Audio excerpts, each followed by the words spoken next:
সাকিবের বরবাদ সিনেমার পরিচালক মেহেদী হাসান হৃদয় এবং প্রযোজক সৈয়দ মোহাম্মদ সোহেলের সঙ্গে মিটিং করলেন ঢালিউড কুইন শবনম বুবলী।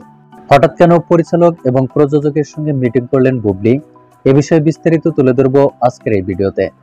প্রিয় দর্শক, বর্তমানে বাংলা চলচ্চিত্রের সবচেয়ে জনপ্রিয় আলোচিত শীর্ষ তারকা অভিনেত্রী ঢালিউড কুইন শবনম বুবলী, যাকে নিয়ে সোশ্যাল মিডিয়ায় আলোচনা সমালোচনার অন্ত নেই। কেননা একের পর এক ব্যবসা সফল সিনেমা উপহার দিয়ে দর্শকদের হৃদয়ে জায়গা করে নিয়েছেন ঢালিউড কুইন শবনম বুবলী। তবে এরই মধ্যে পরিচালক ও প্রযোজকের সঙ্গে ঢালিউড কুইন শবনম বুবলীর বেশ কিছু স্থিরচিত্র সোশ্যাল মিডিয়ায় প্রকাশিত হয়েছে, যেখানে পরিচালক ও প্রযোজকের সঙ্গে ঢালিউড কুইন শবনম বুবলীকেও বেশ দুর্দান্ত লুকেই দেখা যাচ্ছে।